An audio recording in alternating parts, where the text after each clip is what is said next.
Hi guys! Dahil Wednesday ngayon ay pupunta kami ulit sa Bible study. Pagkatapos nga sisilipin natin ulit yung ginagawang Stone Kingdom sa tapat namin. Ngayon nga yung ika-98th birthday ni Lolo kaya kinantahan na rin namin siya. At nagawa na rin nga ng asawa ko yung magiging core values nga ng aming pamilya. Tinulungan na rin nga ako ni Bia para matapos itong aming tambak na hugasin. At syempre, enjoy din namin itong dalang merienda ng aming kapatiran.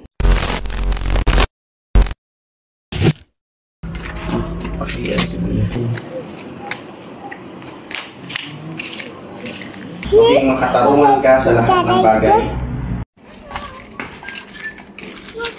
Update. Silipin natin ulit yung update. Sige po.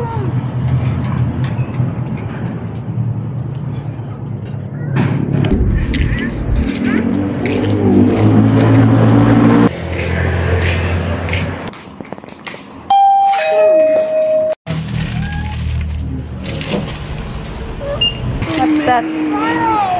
Flowers.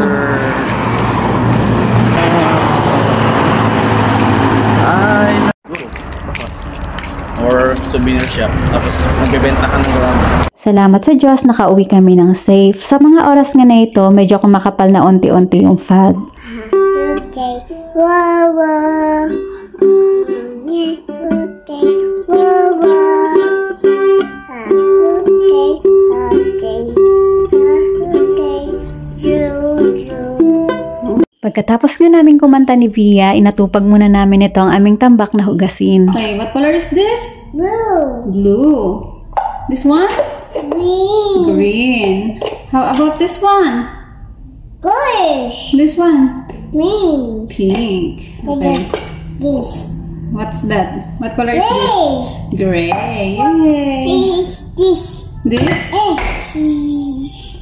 White. White. Okay, Yes. let's wash na.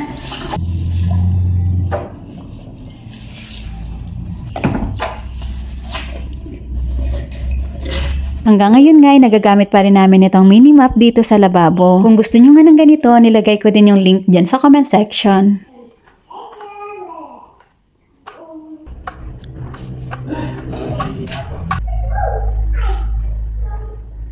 Pagbaba ko nga ay busy-busy yung aking asawa. Ginawan niya pala ng core values ang aming family. Kinahaponan na nga ito at mas dumilim pa ang paligid dahil nga mas kumapal pa ang fog sa mga oras na ito. Naghanda na rin kami dahil meron din kaming prayer meeting ngayong hapon.